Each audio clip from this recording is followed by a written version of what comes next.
Hey friends, welcome into another edition of 4 Minutes on Friday. Today, I wanted to talk briefly about group work. And this is something that has kind of been on my mind for a long time. I do, in the summers, I usually do a lot of team building with students at a local high school's band camp.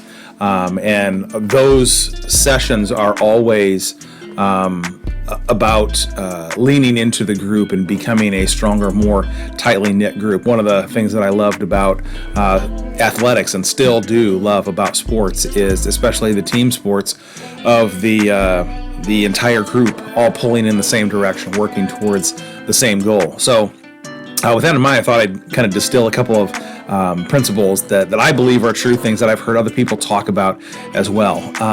One of the best things in the groups that get the most done, they learn how to lean on one another. It's not dependent on just one individual or even just a couple of people, but the entirety of the group really has learned how to lean into one another.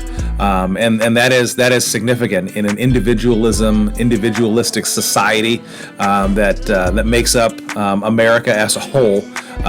Learning how to lean into and upon one another is significant. And the other thing that the best groups see, the groups that get the most done, they acknowledge that it's not always the same person that has to lead. It's not always the same person that has to be doing and kind of pushing the entire group.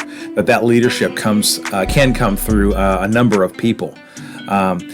Here's the other thing, too, that I think is really important. I think I've talked about this before in other episodes, is that leading, in particular, leading a group of people or an organization is not always easy. In fact, the truth is it's rarely easy. Those moments that it's easy and it feels good and you're kind of in that flow, I think, by and large, those can be few and far between.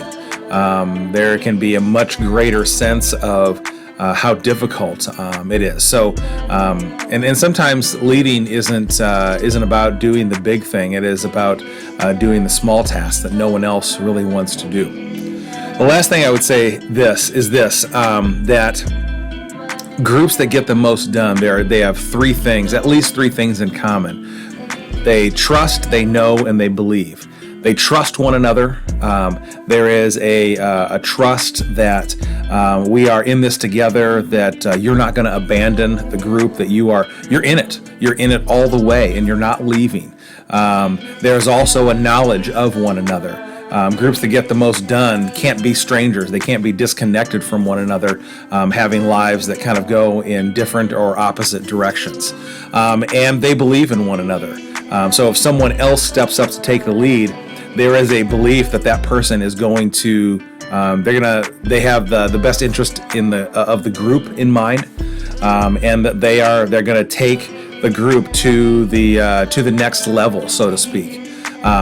So those three things, and certainly there are more than just those three, but those three things are, I think, significant when it comes to groups and groups that accomplish and get work done. They trust one another, they know one another, and they believe in one another. So if you're a part of a team in whatever fashion that is, if you're a part of some, pickup basketball league or a high-level organization or anywhere in between, maybe look for these things to show up. The other end of this is dangerous, and I don't know if we've talked about this, and if not, there probably needs to be an episode on toxic groups and how to acknowledge or recognize a group that might be toxic, a group that might be kind of not great for you or the direction of the group. All right, thanks for tuning in. See you next week.